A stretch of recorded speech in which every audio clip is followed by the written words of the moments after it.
Hi, guys. Hope you're having a great small group this week. Really trusting God to do awesome things in your life and through the teaching this week.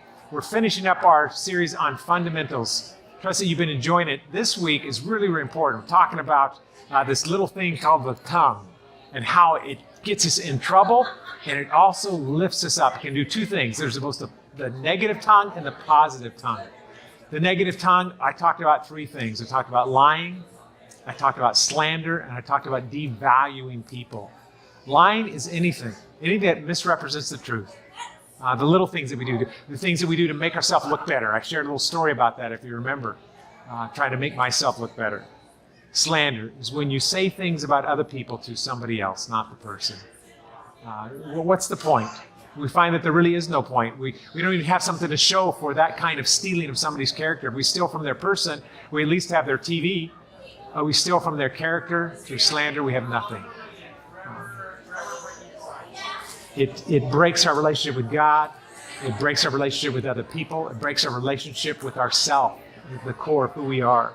And then the last one I talked about in the negative tongue is devaluing people, where we're not affirming them, building them up because of their race, their color, their socioeconomic status, their abilities on the playing field.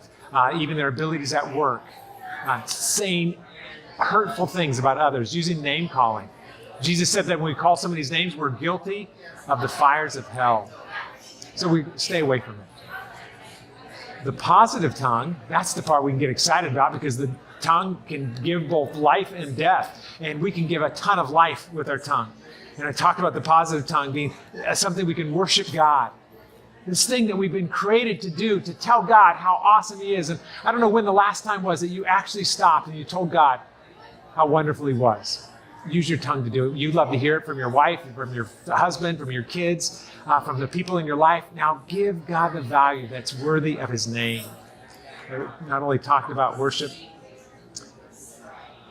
but we also talked about giving words of gratitude. Being thankful for other people. Talked about 3 ways to do it. Use your tongue. Just tell them, thank you. Write it down. Write them a note. You know your employees would love it if they got a note from you. They would go through a wall for you, but they just heard you tell them thank you for the jobs that they're doing for you. And then you can use your email, of course, but somehow it's not hard. Tell people thank you.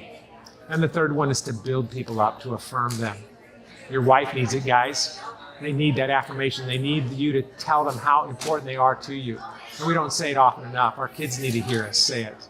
Our employees need to hear us say it to affirm them.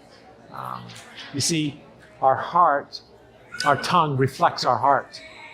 Jesus said this, for the mouth speaks out of that which fills the heart. You want to find out what's in your heart? Just start having something squeeze your life, and it will come out of your mouth. And sometimes it's not very pretty.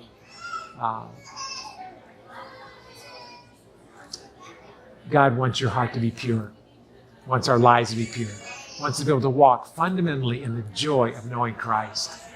Let's begin to change who we are through the power of Jesus. We can't do it in our own strength. There's no way. No one can tame the tongue, James said. But through the power of Christ, we can transform our life into the beauty of who He is.